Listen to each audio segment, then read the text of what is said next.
He was a quiet young man longing for connection. He was pretty introverted. He spent a lot of his free time in his room on the computer. Are y'all ready?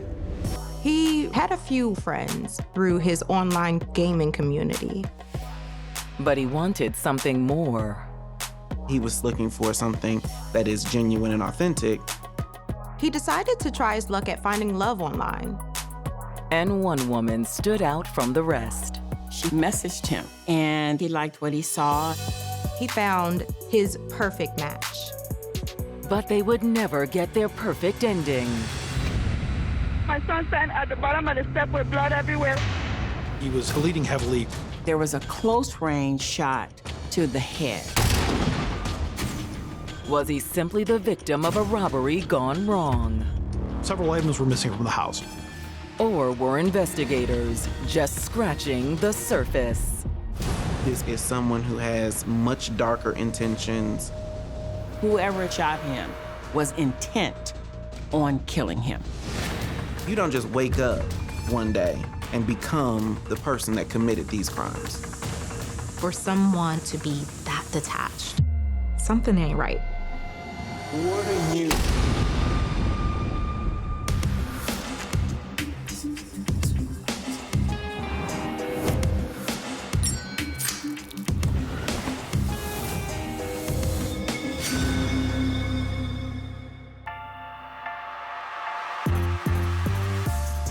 December 17th, 2018. It's Monday morning in Garfield Heights, Ohio, a Cleveland suburb of 28,000. Garfield Heights is located about 10 miles outside of Cleveland. Most people commute back and forth to work in Cleveland. You know, it's really very more family-oriented. After a weekend away, Garfield Heights resident Jacqueline Harrigan is anxious to get home to her son, 27-year-old Meshak Cornwall. Jacqueline was just coming back from New York City. She had spent the weekend visiting her sister. Meshak, I'm home. She had been trying to get in contact with Meshak, but he wasn't answering his cell phone. Meshak, Meshak, you here, son? She proceeded to go towards the basement because his bedroom was in the basement. But nothing could have prepared her for what she was about to see. Meshak!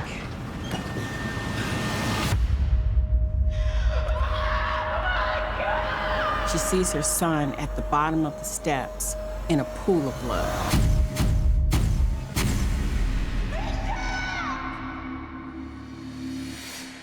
An only child, Meshak Cornwall had always been a loving son. He and his mother had a very close relationship. He's a 27-year-old man, but in her eyes, it's her baby. Originally from the U.S. Virgin Islands, the two moved to Ohio looking for opportunity. He worked at Avis Car Rental at the airport in Cleveland. He was, a hard worker. He was a very easygoing, nice gentleman that everyone seemed to just adore being around. He just was a mild-mannered, nice young man. But for the most part, Meshak kept to himself. Are y'all ready? He had a few work friends, but for the most part, he was pretty introverted.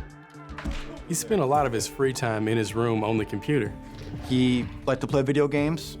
He met people mostly online. Yes!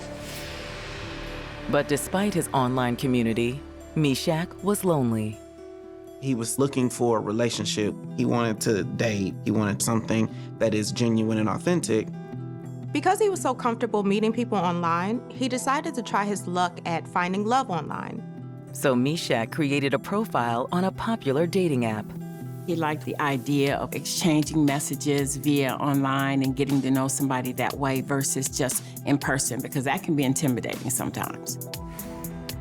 But dating online proved more difficult than expected. Meshak wasn't really happy with any of the prospects that were coming along. You get people who are looking for, one-time situations as opposed to trying to find love. But his luck changed when he matched with 23-year-old Shakira Graham in November of 2018.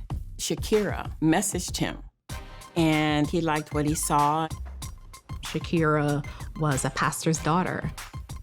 She also had 2 small children, and she happened to live at home with her parents as well. It seemed like they had a lot in common. And like Meshak, she was looking for more than just a casual hookup. She tells Meshak that she's looking for someone who is stable, dependable, someone she can really build a future with. They kind of chatted online for a couple of weeks, and then on December the 13th, they decided to meet in person. They hit it off so well that Shakira ends up spending the night. Why don't we finish this in your room?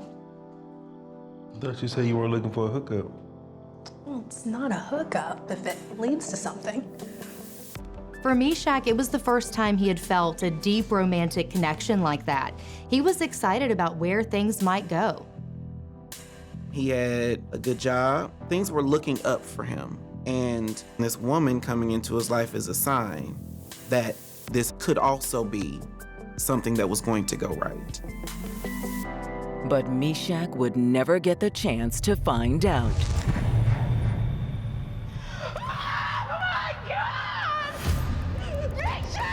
At approximately 11:40 in the morning, our dispatch center received a 911 call stating that a male was laying at the bottom of the steps and the male was unresponsive. 911. My son's standing at the bottom of the step with blood everywhere. To come home and see your child laying in a pool of blood, I cannot even imagine what she experienced or what she felt. I don't know if you fell on the step or what. All right, we're on our way, okay? First responders arrive on the scene a few minutes later. The first thing you can see is Mr. Cornwall laying at the bottom of the steps in a large pool of blood. They confirm that Meshak Cornwall is in fact dead. I don't see any kind of gunshots. To police, it looked as if he had fallen down the stairs and hit his head. Wait a second, wait. That looks like a bullet hole. I'm gonna need the bureau here. We might have a homicide. After weeks of online dating, 27-year-old Meshak Cornwall has finally met a woman he could see a future with, 23-year-old Shakira Graham.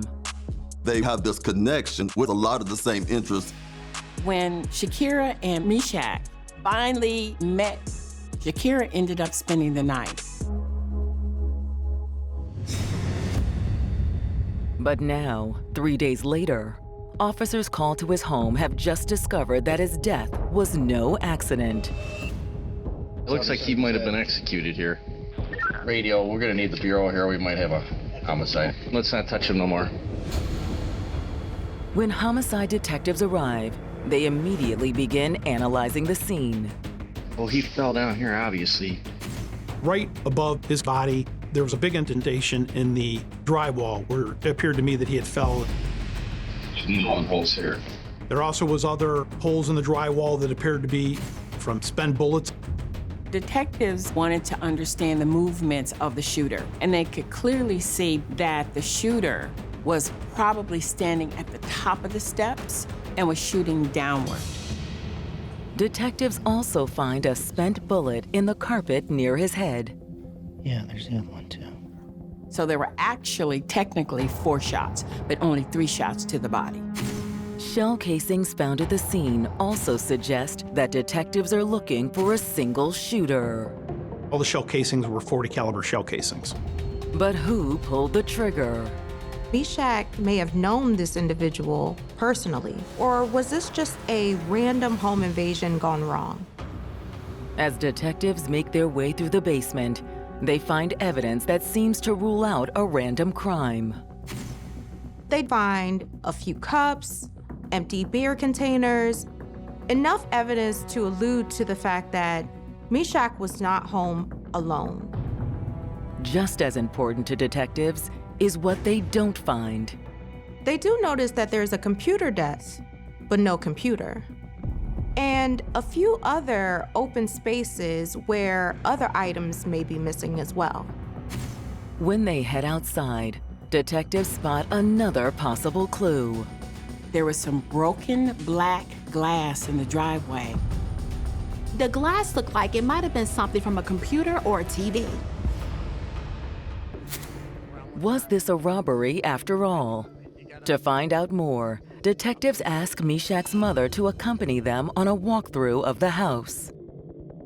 Meshak's mother was in a level of distress and trauma. She had just lost her son, but also her best friend. At the same time, she gathered enough strength to give information that could help figure out what actually happened to her son. Jacqueline noted that 2 cell phones were missing, as well as the gaming console and computer monitor. But electronics aren't the only missing items she identifies. One of the most important things missing was a Honda Accord, which is her vehicle that she let him drive. Hoping that finding the car would lead them to Meshak's killer, the detectives issued a BOLO for the vehicle. Then detectives bring Meshak's mother down to the station for a formal statement. She explained to detectives that she had just gotten home from a weekend trip with her sister. So when did you leave? Friday morning. The last time that Meshak's mother saw him alive was on December 14th, the morning that she left to go to New York. And you and Meshak lived together, right? No one else in the house? No. However, on the morning she left for her trip, there was someone else there. She tells investigators that when she left, Meshak was at home with a young lady. Did she ever sleep over the house? Yes, he slept over. I didn't know Meshak had any company. Oh, you must be Meshak's mother. Yeah, hey, Mom, this is Shakira. We really didn't talk much, I told him Meshak grown, I really don't get involved in his business, with his affairs, Right. She couldn't provide too much other information because she hadn't become too acquainted with her. All Meshak's mom knew was that the young woman's name was Shakira Graham. Is that her Facebook account? Mm-hmm. She identified Shakira Graham off of her pics that was the female she's seen Friday morning. According to his mom, Shakira was still with Meshak when she left for the airport. Friday? Yes, she was in the house. I love you. I got you. Love you too. Okay, All see right. you later. Drive safe. Yes, sir. Have a safe flight. Was Shakira the last person to see Meshak alive? To find out, detectives attempt to narrow down their timeline. Ms. Harrigan said she had last spoke to Mr. Cornwall on the 16th, which was a Sunday, while he was on break at work. Okay, so you spoke to him yesterday around 6:30? Yeah, Everything seemed normal? Yes. Which means Meshak was alive less than 24 hours before his mother found his body. They asked if Shakira was with him during that call, but as far as she knew, he was alone. Did you hear her in the background? No, I didn't hear like her. Anybody? No, I didn't hear nobody at all.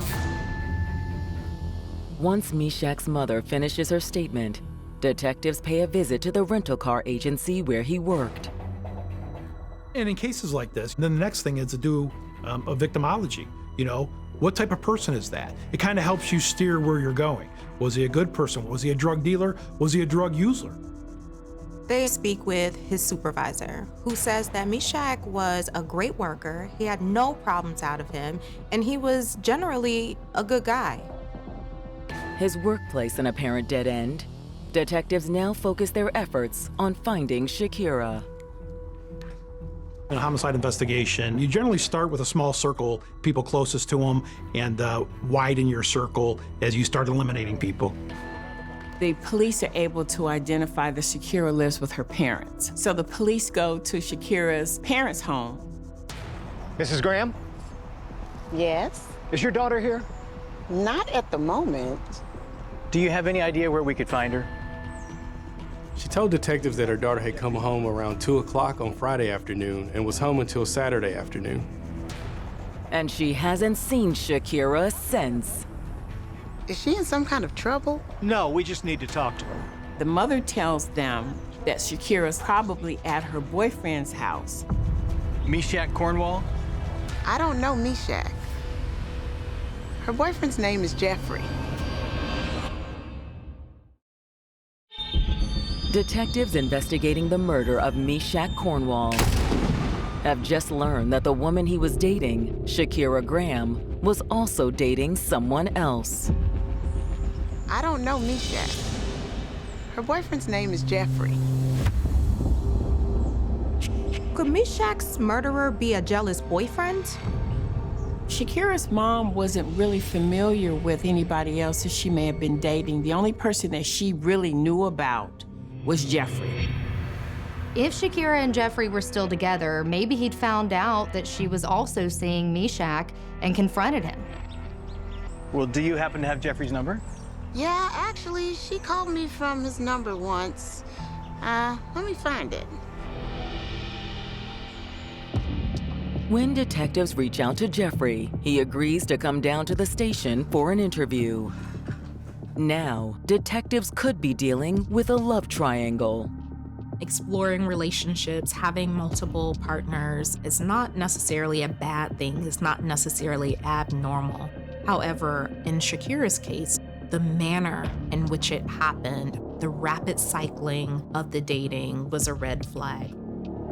The behaviors within the multiple relationships back to back is not as along the normal range as it would be for someone in their 20s. We all want to put our best foot forward. So you're putting out the most dateable version of yourself, which can be a good thing, but it also can be misleading.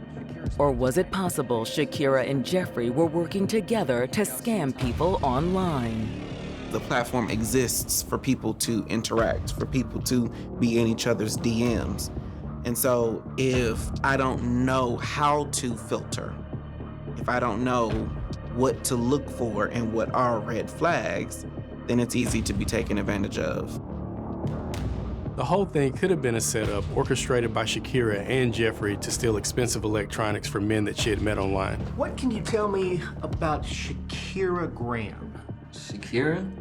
I mean, we hang out sometimes. Jeffrey, he doesn't consider himself a boyfriend.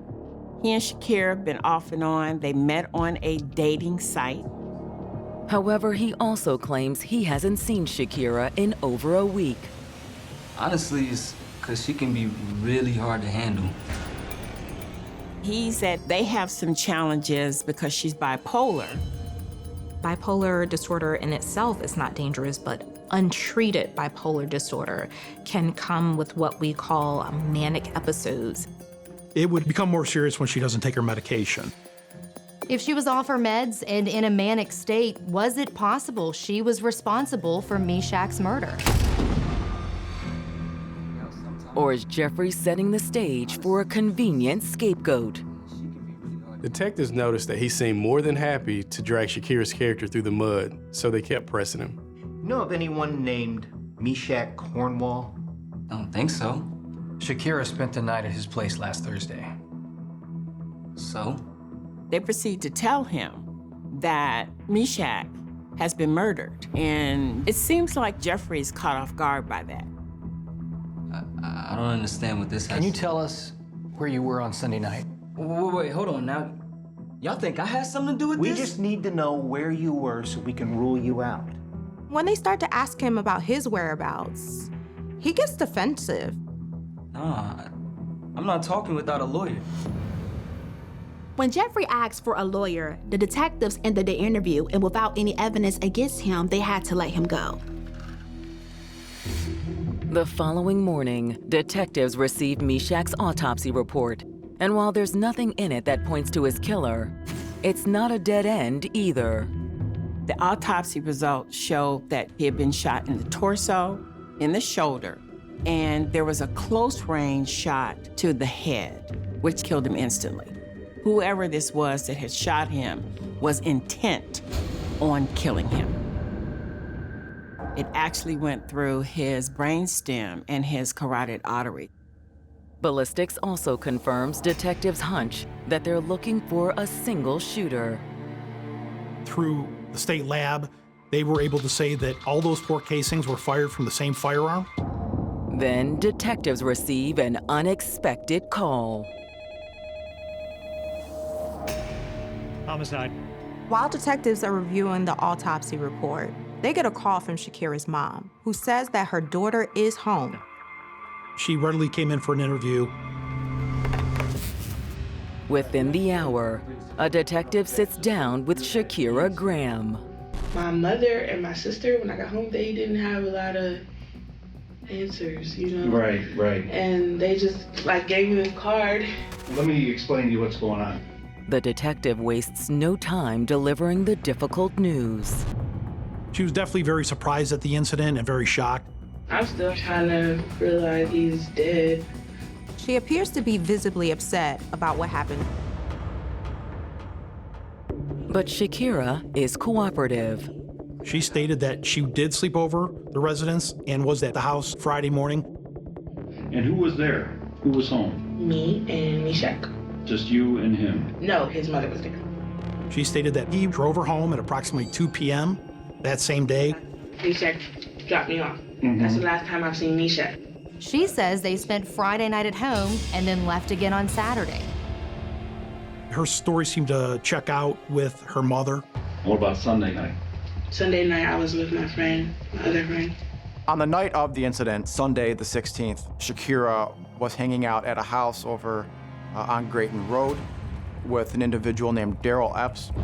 Shakira tells detectives that Daryl is another young man that she hooked up with through the dating app. This wasn't her first rodeo. People message me all day long. Really? And I kind of just see who I want to talk to. If Shakira was seeing multiple men on this site, that could mean multiple suspects for detectives. No, I can give you my login. All right. Shakira seemed genuinely concerned about helping detectives figure out who could have had something to do with Meshak's death.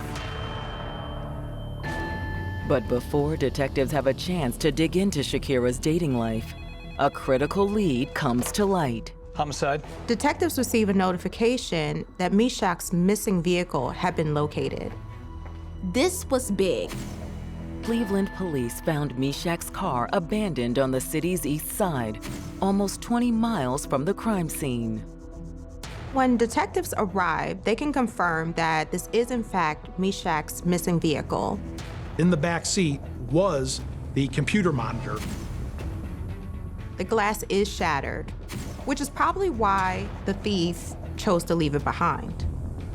That matches the shattered glass that was found in Meshak's driveway. That stolen vehicle was towed back to the police impound lot where the State Crime Scene Bureau came out and processed the vehicle. The next morning, officers returned to the neighborhood where Meshak's car was found to canvass the area. We noticed numerous video cameras, surveillance cameras in the area. Hate to bother you, sir. That camera work? You happen to get any of the street over here with that camera? They're in luck. The officer is able to secure a copy of the footage for detectives to review. That video clearly showed this unidentified black male parking the vehicle. He exits the vehicle and he walks away.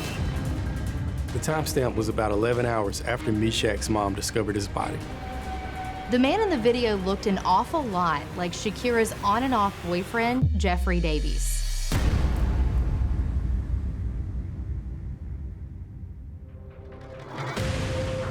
Garfield Heights detectives have just recovered video of a man ditching Meshak's car in a residential neighborhood on the east side of Cleveland. The man in the footage had a strong resemblance to Shakira Graham's casual boyfriend, Jeffrey Davies. We observed a male at 10:30 p.m. on the 17th walking away from the vehicle northbound on Willowhurst Drive to the area of Euclid Avenue. Could it be the breakthrough detectives need? Now that detectives have the video footage, they bring Jeffrey back in for additional questioning. Look, I already told y'all, I'm not talking anymore without a lawyer. Jeffrey continues to be very defensive. But detectives are ready to play hardball. We got proof you ditched Meshak's car Monday night. They tell him that there's a video, but Jeffrey won't budge. He lets them know that if there's a video, he ain't on it. He tells them he was at work across town. You don't believe me? You can call my boss. When they follow up with Jeffrey's employer, His story checks out. According to his supervisor, Jeffrey was at work until 11 o'clock on the west side that night. He couldn't have been the person on the video. The resemblance is just a mere coincidence. Jeffrey seemingly a dead end. Detectives turn to the only lead they have left, Shakira's friend, Daryl Epps. Shakira had told detectives she was partying with Daryl the night Meshak was killed. We were able to find Mr. Epps. He agreed to come in and talk. As soon as he comes in, detectives can tell he's not the man in the surveillance video either. He didn't look like the guy on the tape. He just wasn't a physical match at all. Daryl also seems more than willing to cooperate with detectives. Do you know Shakira Graham? I mean, we hooked up a few times. Why? Mr. Epps stated that he had also met Shakira Graham on Plenty of Fish, and he had dated her a couple times. Any idea who? Where were you Sunday night? I was home. He stated that people were over there partying on the weekend of the 14th. According to Daryl, Shakira was there, along with his roommate, 33-year-old Tyrone Williams. Daryl, Tyrone, Shakira, they were all friends. Daryl also says that later that evening, another woman came over, 26-year-old Rebecca Cash. Rebecca was a female that Daryl met on Plenty of Fish as well. This group of individuals were hanging out at the house, partying, smoking, drinking. Cheers to that. Cheers to that. They were just having a good time, enjoying each other's company. At some point, Daryl, Shakira, and Rebecca decide to go up to Daryl's bedroom, at which point those three agreed to engage in sexual interactions. Daryl says that Shakira left the party shortly after their encounter. He mentioned that she left a little before midnight, but she hadn't left alone. I mean, she caught a ride. Any idea who? I don't know. I don't have a clue. He was giving us information, but you know, as a detective, you always feel there's a little bit more they know. But with nothing more than a hunch, detectives let Daryl go and reach out to Rebecca and Tyrone. Detectives couldn't reach Tyrone, but they were able to speak with Rebecca. Miss Cash stated she was at the house partying, hanging out, and Shakira Graham left. Like Daryl, Rebecca also remembered Shakira calling somebody for a ride. She called somebody, but nobody knew who she called. Everyone at the party was inside, so they didn't notice who had picked her up or what car they were driving. Eager to learn who had given Shakira a ride, detectives subpoena her phone records. Whoever picked her up that night might know something about Meshak's murder, but phone records could take days to get access to. While they wait, detectives check with several businesses near where Meshak's car was abandoned, hoping to access their surveillance footage. Security cameras in the area might be able to show detectives where the man went after dumping the car. And it doesn't take long to get a lead. One of the stores they called was able to send some footage over to them almost immediately. We were able to pick him up on surveillance camera, actually reaching Euclid Avenue. We were able to follow that male as he walked across the street to the north side of Euclid Avenue. He walked directly to the Cleveland Motel and entered room number 31 of the motel. Detectives head to the motel, where a quick check with the front desk gives them the mystery man's name. In viewing their motel registry, we were able to identify that a male named Tyrone Williams had rented the room out. And the whole transaction was captured by a security camera. We were able to clearly see Tyrone Williams rent the room. Tyrone isn't the only person in the video. He was accompanied by Shakira Graham.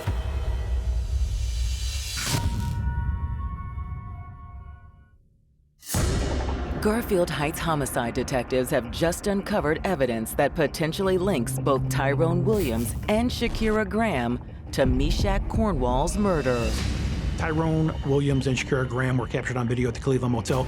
The Cleveland Motel was right around the corner from the street in which Meshak's car was ultimately found. Although Tyrone and Shakira didn't arrive at the hotel in Meshak's car. They also were able to obtain video of Shakira and Tyrone being dropped off by some individuals in an SUV. So now they're really trying to figure out what's going on. Even more puzzling, Shakira and Tyrone leave on foot when they check out. It also appeared that when they left, they pitched something into the hotel dumpster. Could it be the murder weapon? It was a theory, but we don't know for sure if that was the actual gun that was used to kill Meshak. The murder weapon was never recovered. By the time detectives found the video, the dumpster had been emptied. To learn more about their new person of interest, detectives pulled Tyrone's criminal record. There's minor stuff, but that wouldn't indicate that he's capable of murder. They also attempt to track down Meshak's stolen electronics. Law enforcement agencies have access to a large database that tracks property for resale by serial number. That police database will show when any person turns in property, pawn shops, things of that nature. They don't receive any information on Meshak's gaming console, but they do get a hit on his missing cell phones. Tyrone took those cell phones to a Walmart and turned them in to receive $10, $15. Police responded there, secured those phones as evidence, and also obtained store video showing Mr. Williams making those transactions. He's caught on camera turning those cell phones in at the Walmart. Those cell phones were sent to the Cuyahoga County Cyber Crime Lab. Came back that one of those cell phones was indeed the property of our victim. Suspecting that Tyrone may be their shooter, detectives head to the house he shares with Shakira's friend, Daryl. Tyrone wasn't home, but Daryl was. They confront him with what they now know about Shakira and Tyrone, but still he denies having any more information. Look, I already told you everything you need to know. According to Mr. Epps, he had no idea of anything of the incident of the homicide. The only thing I did with Shakira is invite Rebecca over for some fun. They were hanging out at the house, partying, smoking, drinking, just enjoying everybody's company. Eventually, Daryl, Shakira, and Rebecca headed to the bedroom. While that is occurring, they decide that they want to take ecstasy. But the evening didn't go as planned. Unfortunately, the ecstasy has an adverse effect on Daryl, and he's unable to perform. Wait, what's going on? Just give me a minute. According to Daryl, it made Shakira really mad. It's just like set her off. In a manic episode, you chase the high of mania. You chase the high of being carefree and reckless and out of control. There are drinking binges and drug binges and behaviors that are dangerous and excessive and high risk. To utilize any form of drugs and you already have a mental health issue would intensify the highs and lows. At that point, she wants to leave. No, this is lame. No. Again, Daryl said that Shakira called somebody for a ride and left the party around midnight. This time, however, Daryl also admits that Shakira came back. Hey, you like having fun without me, are you? He said that she seemed to be in a better mood and was ready to keep partying. She say where she'd been? I mean, no. But she hadn't returned empty-handed. When Shakira comes back, she has a bottle of liquor, a jar of weed, and an Xbox. All the items that Meshak was missing. She even had the audacity to try to sell a gaming console to Daryl. This immediately raised red flags for detectives. And did someone drop her off? No, she drove. Daryl gave them a description of the vehicle she returned in, and there was little doubt that it was Meshak's missing Honda. Then, according to Daryl, after hanging out for a couple more hours, Tyrone and Shakira left together. But he didn't leave with Shakira the first time. Right. If Daryl was telling the truth, Tyrone couldn't have been the shooter. At this point in the investigation, Shakira Graham went to the very top of the list. But before they bring Shakira in, Detectives want to hear more from the other woman who was with them that night, Rebecca Cash. When they brought her in for questioning, her version of events matched Daryl's. Rebecca Cash remembers Shakira coming back several hours later, between 1 and 2 in the morning on the 17th. She stated that Shakira Graham returned with a vehicle and property. Do you know where she got the stuff from? No idea. She seemed to have no knowledge as to anything of the homicide, anything of a robbery. However, she does provide one telling detail to detectives. Rebecca made some sort of bond with Shakira, and she wanted her to stay. And Shakira said no. Can I come with you? Shakira said, "You do not want to go with me to do what I'm about to do."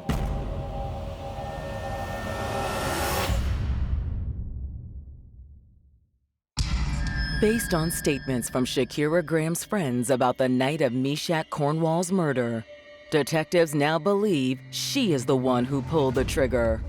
Rebecca Cash, who was there partying, wanted to ride with Shakira, but Shakira said to her, "You don't want to be with me with what I'm getting ready to do." Clearly, this young lady had already decided that she was getting ready to commit a crime. Shakira Graham left and returned with a vehicle and property of our victim. I got some stuff for you guys. However, it's less clear whether Shakira set out to kill Meshak or merely rob him. When the detectives were finally able to get the records for Shakira's cell phone, the data connected all the dots. In those records, it showed that Shakira Graham had contacted Mr. Cornwall on his cell phone on December 16th at approximately 11 p.m. We know, based on the phone mapping, that Meshak picks Shakira up. That cell information showed tracking that they left from there and went back to his house. They were able to map their phones on the exact same coordinates, using the exact same towers at the exact same time. The cell tower data also shows Shakira's path from Meshak's house back to Daryl's. She was the last person that was with him before this murder took place. Between the cell data, surveillance video, and witness statements, detectives have more than enough for an arrest warrant. We had reached out to family. Hey, have your daughter turn herself in? Right. She did not willingly come in. So they call in reinforcements. We petitioned the Cleveland Marshals Service to locate Miss Graham. Detectives also issue a warrant for Tyrone Williams. The Cleveland Marshals picked him up on February 8th of 2019. Once in custody, he's brought back to the station where he denies having anything to do with Meshak's murder. What's going on in the office, man? I just found this out, man. Tyrone said that they were all just hanging out, having a good time when Shakira showed back up. When she came back, fucked up. She was geeked, you know what I'm saying? She was drunk as fuck. Shakira at some point decides she's had enough, she wants to go. Tyrone offers to go with her, to which she says yes. Then you go to the hotel at 8 o'clock in the morning. You drive her over there. Huh? Tyrone stated that he called his drug dealer, who asked him to drop himself and Shakira off at the Cleveland motel. Tyrone later tells police that he wants to go back to the Grayton Road house to get more drugs. So he walks back from the Cleveland motel to the Grayton Road house, but decides he does not want to walk back. So he has the keys to Meshak's car that he received from Shakira. So I drive the fucking car. Mm-hmm. From where? From our house. From your house? Yes. Over to the motel? Yes. Why didn't you park it in the motel lot? Tyrone was never told by Shakira how she received the car. He said that he got a bad feeling about how she got it. Tyrone Williams admitted to driving the stolen vehicle. He also admitted to taking those cell phones from the vehicle and turning them in for money. She had enough sense to take these items out of the home for money and to hook up with Tyrone to get him, not her, to pawn the stolen items. However, he claims he had no idea where the cell phones came from. The only thing I did was grab some little shit. And that was it. And Shakira never told you? She never told me nothing. Tyrone is just thinking that, you know, she may have just ripped somebody off or robbed somebody. We don't know about no fucking dead body. Mr. Williams denied any knowledge of a homicide. I wasn't there when she murdered that dude. I wasn't to do with her murdering that dude. He was not involved, from what we believe, in the homicide. He may not have had anything to do with the murder itself, but he was still issued a felony charge for receiving stolen property. Then, almost a week later, authorities finally tracked down the person they do believe to be Meshak's killer. Shakira Graham was arrested at her mother's house in the city of Shaker Heights. There was no struggle. She was brought back to Garfield Heights, where she refused to speak with detectives without an attorney. Even without the interview, detectives charged Shakira with aggravated murder. Aggravated murder is when there are serious circumstances, violent circumstances that lead to the death of another. So in this case, she had already shot him twice. That wasn't enough. She decided to take the close-up brain shot, which is why she was charged with aggravated murder and not just murder. When Shakira stands trial on February 19, 2020, both her family and Meshak's crowd the courtroom. Both sides, the families, were both good families. It was a very traumatic and upsetting circumstance for everybody involved. It's just heartbreaking, you know, because you know what these families are going through. Obviously, if you've lost a family member, there's a certain effect it's going to have on you. But then for the perpetrator's family, you have to realize there's a loss. You know, it's not the same as death, but you're losing a person to the prison system for decades or years. And people do not gravitate towards the perpetrator's family, but these people are victims too. The prosecution opens by laying out all the evidence against Shakira. It wasn't just witnesses, it wasn't just phone records, it wasn't just surveillance or phone maps, it was everything. Everything led us to one person. Mr. Cornwall meets Shakira Graham on the dating website Plenty of Fish back in November of 2018. They start seeing each other. On December 16th, he receives a call from Shakira Graham.